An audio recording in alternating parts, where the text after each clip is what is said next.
Hola, licenciado, buenas noches, ¿cómo está? ¿Todos bien? Buenas noches, Lick. Buenas noches. Bueno, estamos en el día anterior. Buenas noches, Lick. Buenas noches, María Elena. Habíamos concluido el tema de la excepción y la pretensión procesal. Recuerden que la excepción es el derecho de pedir, de accionar, y la pretensión es lo que queremos en concreto. Y habíamos dicho que el día de hoy vamos a platicar sobre el tema de la excepción procesal. Pero previo a ello, es bueno que recordemos que en un proceso siempre va a haber una parte demandante y una parte demandada, o sujeto activo y sujeto pasivo, como ya hemos señalado en otras clases. Pues de un lado vemos al juez, al órgano jurisdiccional, que es una institución o una persona independiente, imparcial, autónoma totalmente de los intereses de las partes. En frente a él, o en otro lado, encontramos al actor o demandante que formula su pretensión, y en otro lado el demandado, quien va a defender o va a tomar alguna de las actitudes que vamos a ver en este momento. Pero recordemos algo importante. Ya estamos ahí, el demandante ha presentado una demanda, esa demanda ya fue calificada por el señor juez y cumple con los requisitos que establece perdón, el 101, el 61 y el 106 del Código Procesal Civil Mercantil. Caso contrario de no haberlos cumplido, ya señalamos que en el 27 y en el 109 se establece que debe rechazar la demanda. Pero en este caso, estamos claros en que cumplió con todos los requisitos que se necesitan para que el juez admita la demanda. La admite, y la obligación del juez es resolver y notificar al demandado que se ha planteado una demanda en su contra. Y ahí es cuando él va a ver qué actitud toma. Ya sabe el contenido de la demanda, ya está debidamente enterado de la o las pretensiones del demandante. Y en ese caso vamos a ver que el demandado puede asumir 7 actitudes frente a esa demanda que ya fue debidamente notificada. La primera actitud que puede asumir el demandado se llama actitud pasiva total. ¿A qué se refiere? Pues se refiere que el demandado ya se enteró del trámite en su contra, del proceso en su contra, pero decide no presentarse. Es una actitud negativa para él, porque desde luego ya perdió el juicio, ¿verdad? Es una actitud que se llama de rebeldía. Él es un rebelde, porque no compareció al proceso habiendo sido debidamente emplazado. Recuerdan ustedes que el emplazamiento, pues se le señala un plazo. Recuerdan cuando hablamos del anotio y el vocatio como los elementos de la jurisdicción, decíamos que el notio es la facultad de conocer al juez, y la vocatio es las vacaciones o el tiempo o el espacio que le señalan al demandado para que comparezca. Pues él aquí no comparece, él es un rebelde, no le interesa nada, pues definitivamente que ya perdió el proceso, pero eso no implica que el proceso no continúe, porque el demandante debe probar los hechos que argumenta para la validez de sus pretensiones, porque si el demandante dice, como no compareció el demandado, yo ya gané, y no hace absolutamente nada más en el proceso, solo esperar la sentencia, pues va a haber una sentencia en que le van a rechazar su demanda porque no acompañó o no llevó sus medios de prueba. Imagínense ustedes perder un juicio sin oponente, qué terrible, pero puede ocurrir. Decíamos que esa rebeldía se califica y se le deja fuera del proceso. Leamos el 113 para que veamos de qué es la rebeldía procesal, civil y mercantil.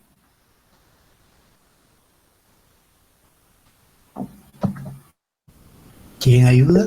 A ver, Judith. Buenas noches, licenciado.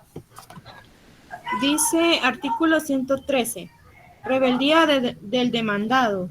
Si transcurrido el término del emplazamiento el demandado no comparece, se tendrá por contestada la demanda en sentido negativo y se le seguirá el juicio en rebeldía a solicitud de parte. Gracias, Judith. Está claro, es la primera actitud que él puede asumir. Entonces el demandante, habiendo transcurrido el término de emplazamiento y no compareció, el demandante le pide al señor juez que lo declare rebelde. El juez no lo hace él de iniciativa o como le dicen de oficio, no. Ahí dice que debe ser a solicitud de parte. Si la parte demandante no pide que se le caiga rebelde, el demandado no es rebelde hasta que se le declare en ese sentido y él puede presentar su contestación de demanda aún fuera del tiempo señalado porque no ha sido declarado rebelde. Esa es la primera actitud, pasiva total. Hay una actitud segunda que se llama actitud menos pasiva. Se refiere aquí a que el demandado pues no quiere pelear, él está consciente de la situación y lo que hace es únicamente señalar un lugar para recibir notificaciones para irse enterando de cómo va el proceso. Pero él no plantea ninguna defensa en su favor, nada. Pero es menos pasiva porque pues le notifican y ahí está él al tanto de lo que está pasando. Esa es una segunda actitud que puede asumir. La tercera que puede asumir se llama el allanamiento, o una actitud, llamémosle pasiva desfavorable. ¿A qué se refiere? Que él comparece, pero acepta todos los hechos que le formula el demandante. Dice, sí, señor juez, es cierto, yo le adeudo el dinero que él dice, es cierto que no, hasta el día de hoy no le he pagado nada, ni los intereses, y también es cierto que no puedo pagarle porque no estoy en condiciones. Eso es una actitud pasiva desfavorable. O en el caso también de una persona que alquila un local, un apartamento, una vivienda, hacen decir, señor juez, es cierto, yo no he podido pagar, estoy atrasado en los servicios, en el alquiler mensual, pero tampoco tengo para pagar en este momento. O sea que es una actitud desfavorable que se le llama el allanamiento.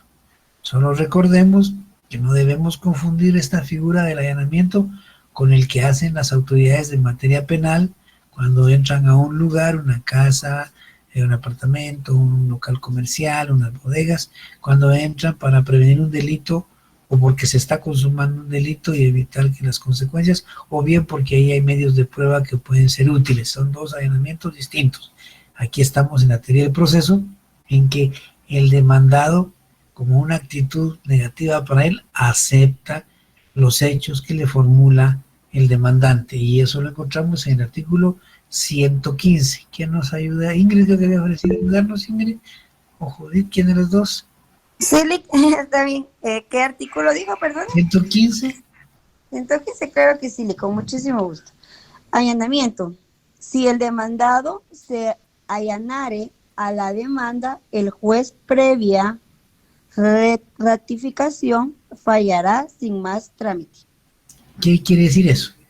Que él presentó un memorial o un escrito, como le pueden llamar, donde manifiesta los hechos de que él acepta todo lo que dice el demandante.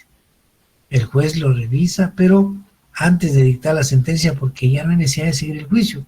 ¿Para qué? Si ya el demandado aceptó los hechos. Entonces señala una audiencia para que comparezca el demandado a ratificar, es decir, a decir que es cierto que él presentó ese allanamiento.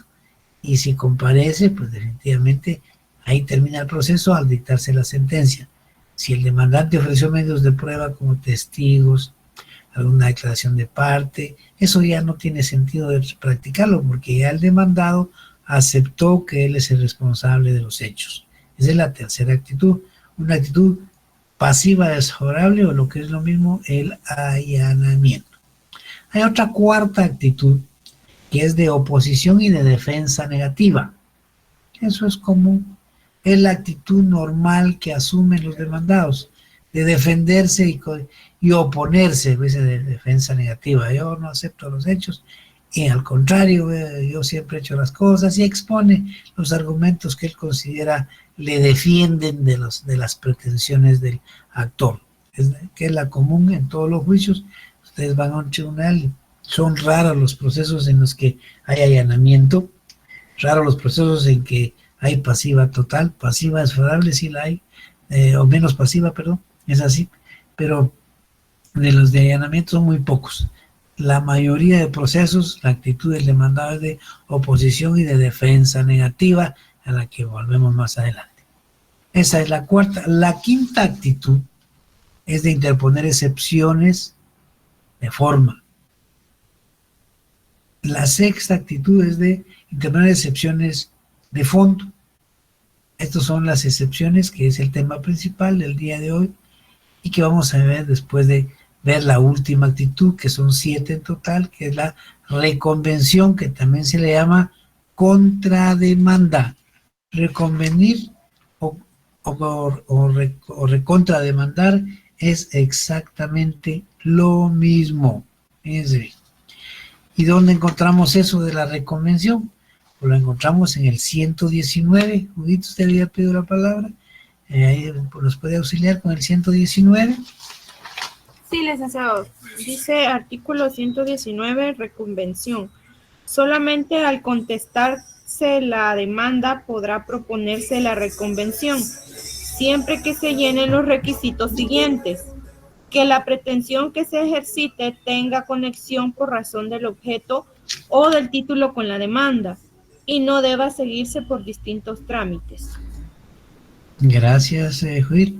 Y complementamos eso de la reconvención con lo que es el artículo 122. ¿Quién nos ayuda? Yoli, con gusto. A ver, Melissa. Ingrid. Perdón, es que Melissa había levantado la mano, pero... Perdón. Sí, pero no está bien, Ingrid. Ayúdenos, en la otra nos ayuda Melissa. Perfecto. Artículo 122. Trámite de la reconvención. La reconvención se tramitará conforme a los dispuestos para la demanda. Gracias, Ingrid. ¿Por qué dice eso? Porque el demandante se convierte en demandado y el demandado en demandante, es decir, los dos asumen las mismas calidades, y cuando hay la reconvención, el demandante, siendo demandado, puede tomar también cualquiera de las actitudes que hemos señalado. Entonces entramos ya al tema propiamente de las excepciones. ¿Y qué son las excepciones? Es una definición sencilla de las excepciones, que es o constituye uno de los medios de defensa del demandado. ¿Sí? Hay muchas defensas que las vamos a ir conociendo, unas en este curso y usted otras que va a ir conociendo en sus cursos procesales en los semestres siguientes. Pero la excepción la van a estar viendo constantemente en este y en los demás cursos, y siempre se van a recordar que es uno de los medios de defensa del demandado, las excepciones. Y hay varias clasificaciones, pero la que recoge nuestro Código Procesal y Mercantil y la que acepta nuestros demás códigos, el procesal penal, el procesal laboral, pues es la que divide en excepciones de forma y de fondo. Pero solo que las llama, a las de forma le llama previas o dilatorias, y a las de fondo son las perentorias, y agrega a nuestro código unas que se llaman mixtas, porque es una combinación tanto de las previas como de las perentorias. Vamos a ver entonces lo que son las excepciones previas o las excepciones dilatorias, que se llaman igual, o de forma. Estas, como les decía hace un momento, lo que tratan es de atacar la forma o el procedimiento, indicando que no se está haciendo correctamente. Pero no ataca lo que el demandante quiere, no. Solo señala vicios de forma. O el procedimiento, mire, está mal, señor juez, lo que están haciendo por tal motivo no debe hacerse, y corríjalo. Es decir, son excepciones previas. Previo a que sigamos, por favor, corrija esos errores. Son excepciones previas.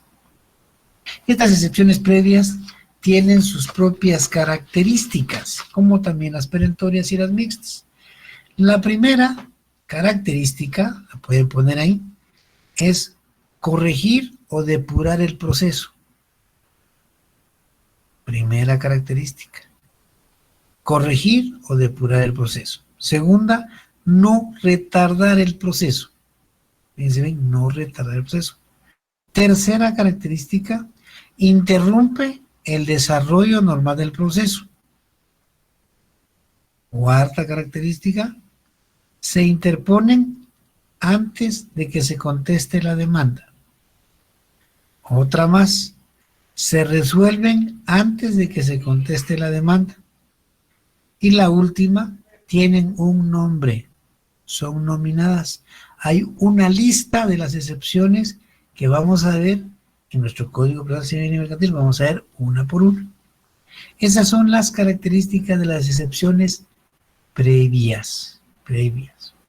¿Hay alguna duda en esas características? Las repetimos antes de dar las características de las perentorias. Sí, por favor, si pudiera repetirlas. Si pudiera, Alixi, disculpe, gracias. Vaya Ingrid, vaya Jacqueline, me pena. Fíjense pues. Ustedes deben recordar que las previas o dilatorias, que también se le llaman a estas de forma, son excepciones que se presentan para corregir algún error, algún vicio o algo en el procedimiento. Entonces, ¿cuáles son las características que le acompañan a este tipo de excepciones o excepción? La primera decíamos que tiene por objeto corregir o depurar el proceso.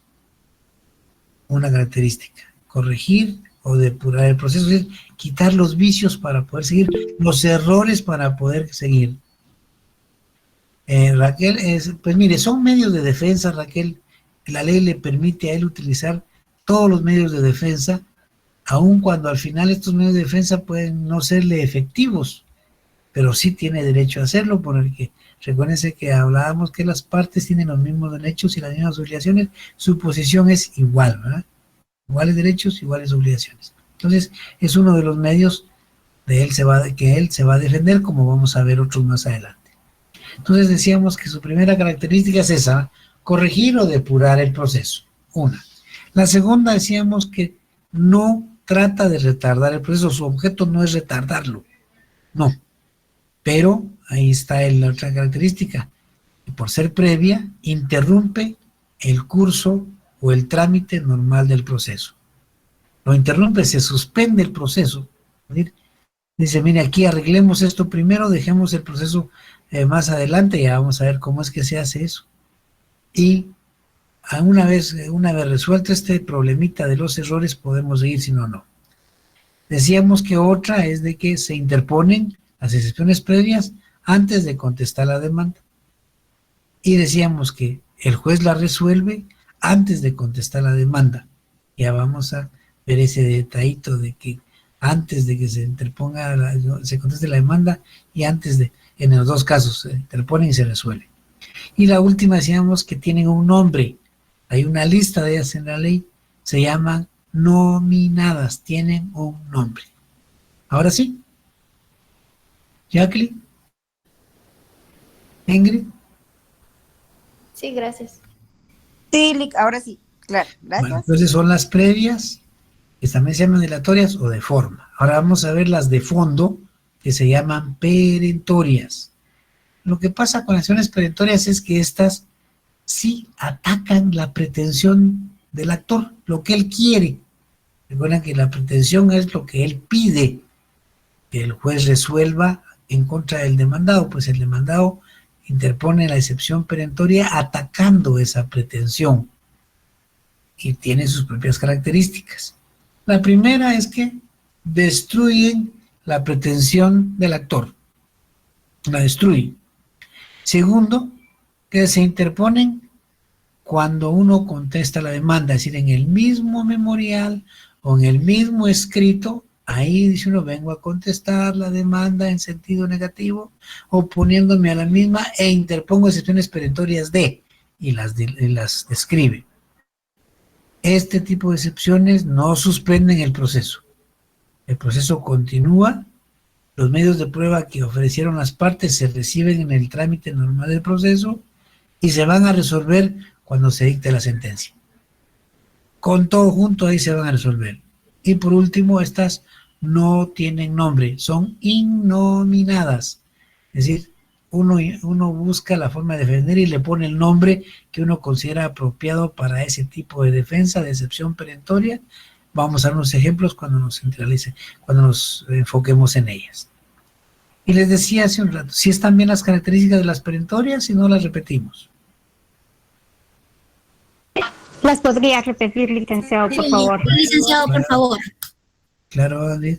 Bueno, decíamos que la excepción perentoria lo que ataca es la pretensión del demandante, lo que él quiere. Como consecuencia de esas sus características, que es que primero que nada trata o pretende destruir la pretensión del actor. Es lo que me pide por tal motivo no se puede destruirlo. Y decíamos que ¿cuándo las interponemos?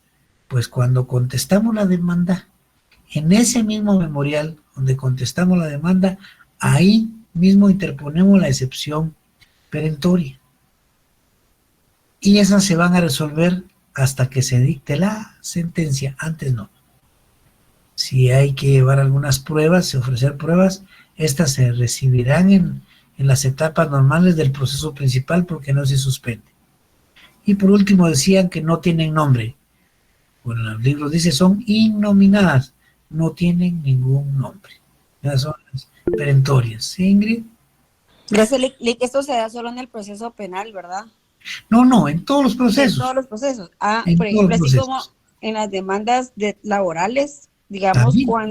cuando solicita, digamos, un juez ya dio una sentencia, pero hay otra resolución de otro juzgado, o la opinión, no como es, digamos, que se va a un amparo, que solicitan un amparo. Mire, cuando la excepción perentoria se interpone, por ejemplo, como lo que usted menciona, si se está tramitando un proceso ante un juez Ujú. y ya se tramitó en otro tribunal y hay una sentencia, entonces se interpone una excepción que se llama de cosa juzgada, es lo que vamos a explicar ahorita. Ahí está. Muchas gracias, Rick. Perdón, ya me estoy Después de adelantando. eso, no, Ingrid, para nada. Bueno. Después de eso es que si realmente se está violando una garantía constitucional, procede el recurso de amparo, pero después de todo eso, no antes. Y ahí es donde se va a ver. Si hay violación Entonces, constitucional, ajá, ahí está. no hay violación constitucional, el tribunal que conoce como tribunal constitucional lo va a rechazar porque el amparo defiende garantías constitucionales, pero es muy exigente en los requisitos que hay que llenar y los vamos a ver. Ok, gracias. Bueno, entonces les decía que aparte de esas previas o dilatorias y de esas perentorias, nuestra ley recoge unas que se llaman mixtas. Esas mixtas, pues, se interponen como previas, es decir, tienen características de las previas, pero se resuelven como perentorias, atacan la pretensión del actor y terminan con el juicio. ¿Cuáles son las características de las mixtas? Pues primero que nada, interrumpen el proceso, suspenden el proceso. La primera. La segunda es que se interponen estas mixtas cuando se contesta la demanda. Otra característica adicional es que se resuelven antes de que se conteste la demanda, perdón. Y tienen un nombre, o sea, en la ley hay cuáles son las mixtas. Y la otra característica es de las perentorias que destruyen la pretensión del actor. Como consecuencia, terminan con el juicio. Esas mixtas son 4, nada más. Son caducidad, prescripción, cosa juzgada y transacción. Vamos a explicar cada una de ellas cuando nos toque llegar ahí. Esas son la clasificación que aceptan nuestros códigos, dilatorias o previas. Licenciado, ¿podría repetir lo de mixtas, por favor? Lo último es que no le escuché bien. Bueno, ¿cuándo son mixtas? Las excepciones mixtas son cuando se interponen como previas, fíjense, se interponen con características de previas, pero se resuelven como unas perentorias. Termina con el proceso. Vamos a explicar. Cuando se interpone una excepción mixta, pues lo primero que se hace es que se interrumpe el trámite del juicio. se interrumpe. ¿En qué momento debe presentar la excepción perentoria, mixta, perdón? Antes de que conteste la demanda, antes. ¿En qué momento el juez la resuelve? Antes de que se conteste la demanda. Tienen nombre. Esas características son de las previas, pero como esta es mixta, las tiene también. Pero toma la principal de las perentorias. Si son probadas, si se demuestran que es cierto, destruyen o atacan la pretensión del actor. Como consecuencia de eso, termina el juicio. Y le señalaba yo que en nuestra ley hay 4, que son la caducidad, la prescripción, la cosa juzgada y la transacción. Ahora sí, Flor de María. Sí, gracias, licenciado. Bueno, entonces ahí estamos, claros en cuanto a las percepciones previas, perentorias y mixtas. Veamos ahora, vamos a ir ahí sí que en detalle con cada una de las clasificaciones según nuestro Código Procesal Civil y Mercantil. Y vamos a ver, primero que nada, el trámite de las excepciones previas. Fíjense bien. Pero primero leamos cuáles son. Lean, ¿quién me ayuda con el 116? 116, sí, Judith. Artículo 116. Excepciones previas. El demandado puede plantear las siguientes excepciones previas. Primero, incompetencia. Segundo, litispedencia. Tercero, demanda defectuosa. Cuarto, falta de capacidad legal. Quinto, falta de personalidad. Sexto, falta de personería. Séptimo, falta de cumplimiento del plazo de la condición a la que estuviere sujeta la obligación o el derecho que se haga valer. Octavo, caducidad. Noveno, prescripción. Décimo, cosa juzgada. Y 11avo, transacción. Gracias, Judith. Por favor, esas 4 últimas son mixtas. Mixtas porque esas 4 atacan la pretensión del actor y terminan con el juicio. Pero se tienen que interponer con las características de las previas porque tienen nombre, suspenden el proceso, se resuelven, se interponen antes de que se conteste la demanda y se resuelven antes de que se conteste la demanda. Entonces, por favor, marquen si tienen su código ahí en papel o algo, marquen esas 4, pónganles ahí sí que a su izquierda al margen o a la derecha, como ustedes quieran, excepciones mixtas. Bien. Cuando hablábamos de que la demanda está correctamente presentada con los requisitos que señala la ley, decíamos que el juez emplaza a los demandados o al demandado dándole audiencia por 9 días para que él tome cualquiera de las actitudes que mencionamos hace un rato, de las 7 actitudes, la que él quiera.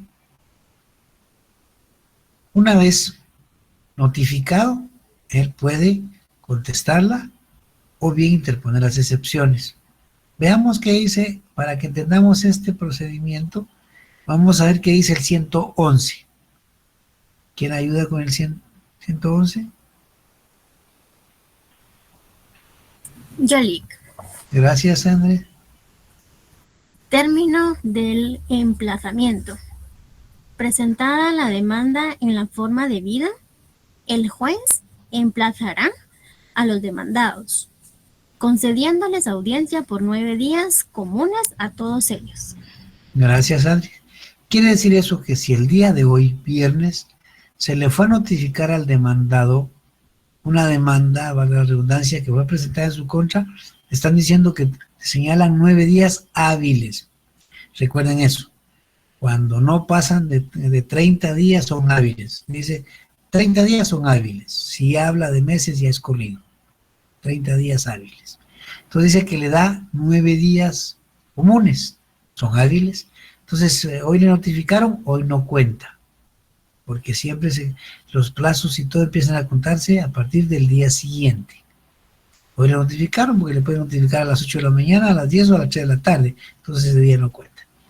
El primer día será el lunes, porque sábado y domingo tampoco cuenta. Esa semana tiene 5 días. Ahí van 5.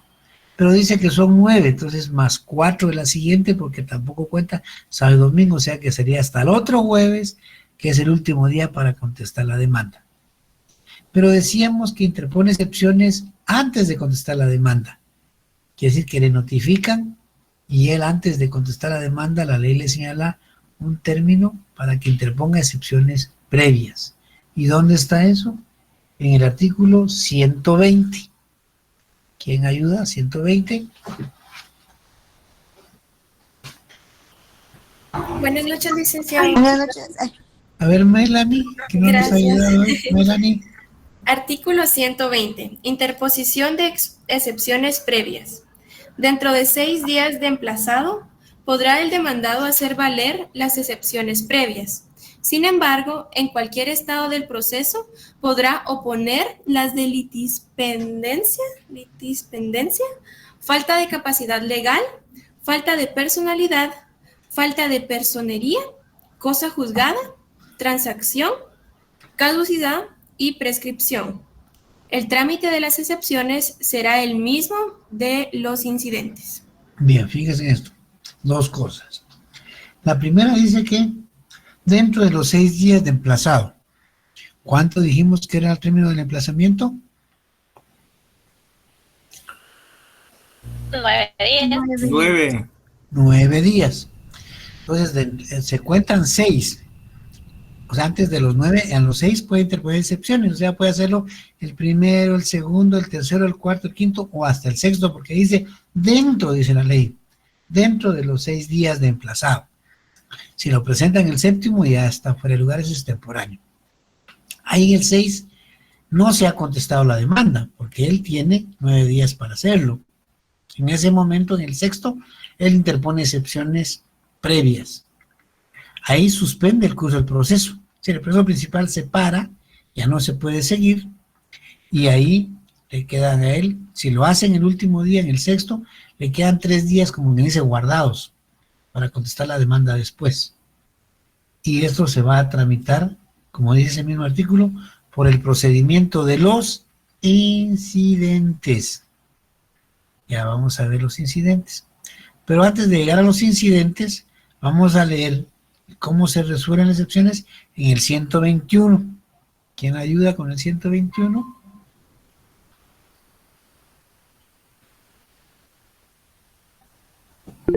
usted lo leo yo. Judith. Gracias, Ingrid. Judith ahorita y después me va a dar usted. Dice artículo 121. Resolución de las excepciones previas. El juez resolverá en un solo auto todas las excepciones previas. Si entre ellas se hallara la excepción de incompetencia y el juez las declarare infundada, se pronunciará sobre las otras excepciones previas en el mismo auto.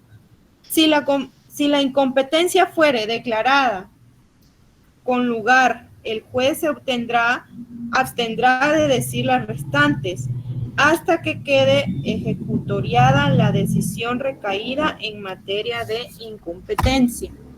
Si el auto fuere apelado, el Tribunal Superior se pronunciará sobre todas las excepciones previas que se hubieran resuelto.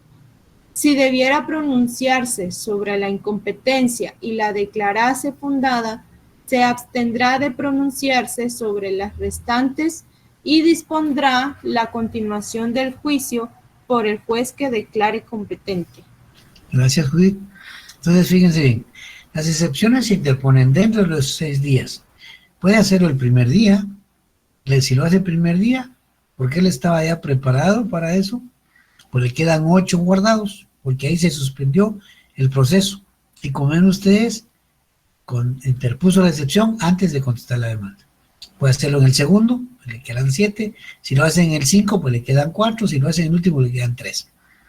Y ahí se suspendió el proceso principal. Dejemos eso por un lado y ahora veamos las excepciones previas. Pero ese 120, les dice que el procedimiento es el de los incidentes. ¿Y qué son los incidentes? Llamémosle así en términos sencillos. Es un juicio pequeño, un juicio pequeñito donde vamos a resolver esas excepciones, puede plantear una, dos o algo. Hay 11 excepciones y hay una adicional que no leímos en el 117.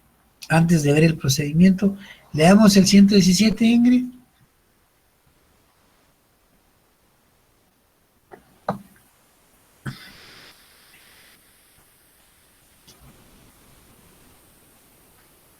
Se me perdió Ingrid. ¿Quién me dijo? ¿Qué manda, Lick? No, aquí estoy, aquí es que no me agarraba mi audio. ¿Qué manda? El 117, ayúdenos antes de ver el trámite de la excepción. El 117, porque ahí hay una excepción previa adicional. Adicional, muy bien. El artículo 117, excepción de arraigo.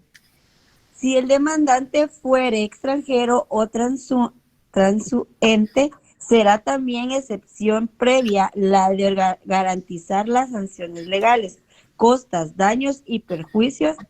No procede esta excepción. 1. Si el demandante prueba que en el país de su nacionalidad no se exige esta garantía o los guatemaltecos. Y 2. Si el demandado fuere también extranjero o transuente. Gracias, Ingrid. Bien. Entonces, cualquiera de esas 12 excepciones se pueden plantear hasta en el 6º día. Que ahí en adelante ya no, son extemporáneas como previas, pero ya vamos a explicar más adelante que hay otras que se pueden interponer ya no como previas.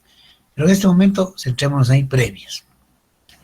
Plantea cualquiera de esas y en ese momento el juez, si están planteadas llenando los requisitos legales, pues suspende el proceso principal, decíamos, y se va a resolver las excepciones en el procedimiento de los incidentes, que es un pequeño juicio, chiquito. ¿Dónde está ese trámite? Ese trámite lo vamos a encontrar única y exclusivamente en la ley del organismo judicial. Ahí está el trámite de los incidentes, que son juicios chiquitos que resuelven excepciones previas y otras incidencias del proceso. Pero ahorita veamos solo las excepciones previas. Como él no contestó la demanda todavía, si no interpuso, decíamos, se suspende el proceso principal.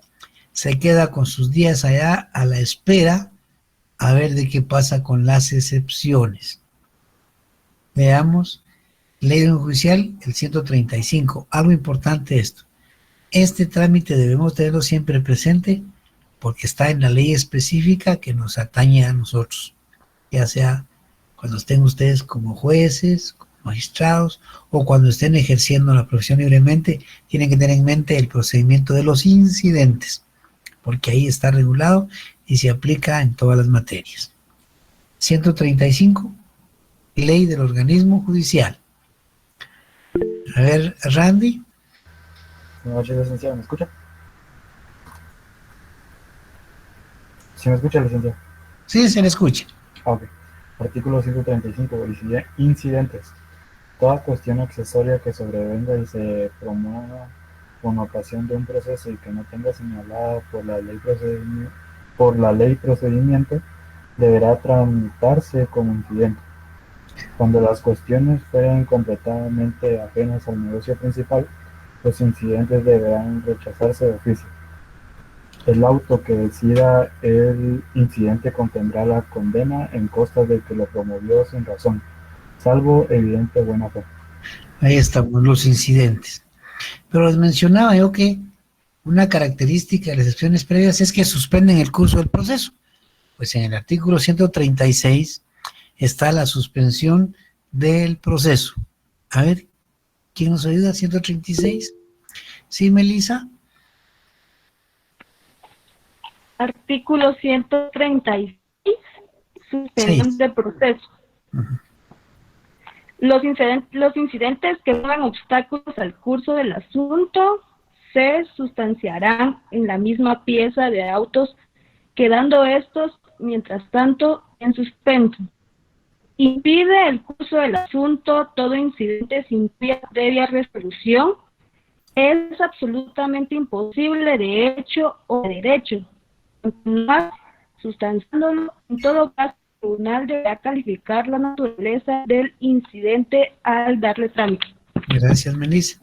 Bien, entonces, acá ya se planteó el incidente y se suspende el proceso como lo manda la ley y que es una característica de las excepciones previas. Estamos en las excepciones previas, no se les olvide. ¿Qué sucede ya planteada la excepción previa? Pues lo primero que sucede es que el juez, al admitirla, le obliga a la ley a que le dé audiencia al demandante, porque recuerde que la excepción es un medio de defensa del demandado. Entonces le da audiencia por 2 días, 2 días para que se manifieste en cuanto a los argumentos que señala el demandado. ¿Y dónde está eso de que le señala 2 días? En el 138. ¿Quién nos ayuda? 138. Si gusta, yo. Está bien, Judith. Y después me ayuda Daniel. Ahorita va a ayudar Judith. Del organismo judicial, ¿verdad? Ahí estamos. Los incidentes solo están en la ley del organismo judicial. Ahí seguimos hasta que yo les diga. Artículo 138, reformado por el artículo 8 del decreto número 112-97. Trámite. Promovido un incidente, se dará audiencia a los otros interesados, si los hubiere, por el plazo de 2 días. Los incidentes de nulidad carecerán de efectos suspensivos, excepto si el tribunal lo considera necesario y así lo declara en forma razonada y bajo su responsabilidad. Gracias, Judith. Entonces, el juez le da audiencia por 2 días para que se manifieste si está de acuerdo, si no está de acuerdo, o qué es lo que pretende hacer. Si tiene pruebas la parte demandada cuando interpuso la excepción previa, o si el demandante al ser notificado tiene pruebas que presentar. Si hubiera que presentar pruebas, se abre a prueba por 8 días. Quiere decir eso que, perdón, se le señalan 8 días para que lleven sus pruebas hábiles. Y ese término de prueba está en el 139. ¿Quién había pedido la palabra y que le pedimos que después nos ayudara con el 139, por favor? Sí, Daniela. Sí, yo lo leo, ¿ya? Gracias. Artículo 139. Prueba. Si el incidente se refiere a cuestiones de hecho y cualquiera de las partes pidiere que se abra a prueba o el juez lo considerare necesario, el mismo se abrirá a prueba por el plazo de 8 días. Las partes deben ofrecer las pruebas e individualizarlas al promover el incidente o al evacuar la audiencia. Gracias, Daniel. Muy bien, ya pasaron los 8 días, ya llevaron sus medios de prueba, ya el juez los recibió, ya se vieron testigos o se vieron documentos o lo que sea, ya estuvo, ya terminó. ¿Qué ocurre ahora? Pues lo único que queda es que el juez resuelva si es procedente o no esa excepción previa y tiene 3 días para hacerlo. Es la resolución del incidente de las excepciones previas en el 140. Hoy sí, ¿quién ayuda? 140. Sí, Melanie. Licenciado, artículo 140. Resolución. El juez resolverá el incidente sin más trámite, dentro de 3 días de transcurrido el plazo de la audiencia y si se hubiera abierto a prueba. La resolución se dictará dentro de igual plazo después de concluido el de prueba. La resolución será apelable, salvo los casos en que las leyes que regulan materias especiales excluyan este recurso o se trate de incidentes resueltos por tribunales colegiados. El plazo para resolver el recurso, cuando proceda su interposición, será de 3 días. La apelación tendrá efectos suspensivos en los incidentes que pongan obstáculos al curso del asunto principal. En los otros casos no tendrá dichos efectos y el asunto principal continuará su trámite hasta que se halle en estado de resolver en definitiva. El tribunal que conozca en grado lo hará con base en copia de las actuaciones certificadas por la Secretaría correspondiente. Se exceptúan los incidentes que dieren fin al proceso, en cuyo caso se suspenderá el trámite. Gracias, Melanie. Fíjense bien, hay una fórmula que yo siempre les digo a todos ahí en ese procedimiento de los incidentes. Del artículo 135 al 141 lo podemos resumir en una fórmula sencilla.